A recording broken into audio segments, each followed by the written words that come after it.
সূরাতুন নিসার ৭ নম্বর আয়াতে একটি বিষয় আলোচনা করা হয়েছে, পিতামাতা ও নিকট আত্মীয়গণের মৃত্যুর পর পরিত্যক্ত সম্পত্তিতে কাদের অংশ রয়েছে।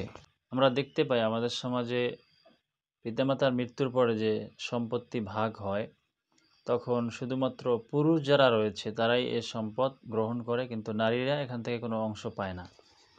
এটি আল্লাহর আইন বিরোধী।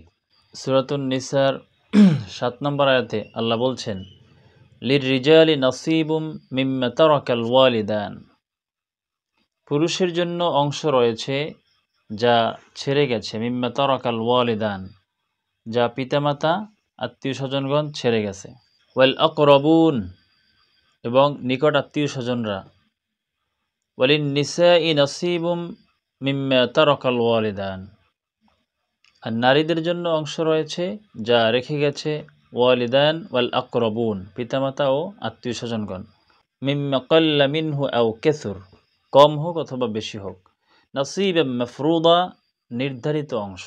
পিতামাতা নিকট আত্মীয়গণের মৃত্যুর পর পরিত্যক্ত সম্পত্তিতে পুরুষের যেরকম অংশ রয়েছে নির্ধারিত, নারীদেরও নির্ধারিত অংশ আল্লাহ দিয়েছেন। নারীদেরকে আল্লাহ এখানে কম দেন নাই।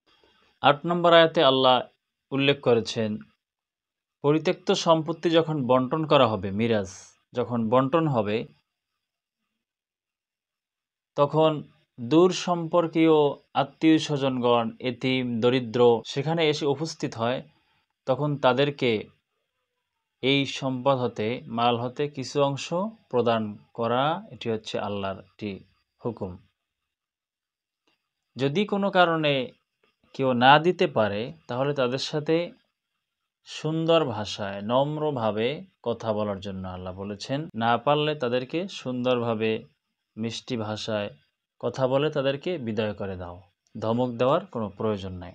ওয়াইদা হাদর আল কিসমাতা, আর যখন উপস্থিত হয় বন্টনকালে, মিরাসের বন্টন, উলুল কুরবা, আত্মীয় স্বজন, দূরবর্তী আত্মীয় স্বজন, ওয়াল ইয়াতামা, এতিমগণ, ওয়াল মাসাকিন, দরিদ্ররা, এতিম এবং দরিদ্র, এরা যখন এই সম্পদ বন্টনকালে উপস্থিত হবে, সেক্ষেত্রে সেখান থেকে তাদেরকে কিছু অংশ তুমি দিয়ে দাও। ফারজুকুহুম মিনহু, এবং তাদের সাথে ভালো কথা বলো।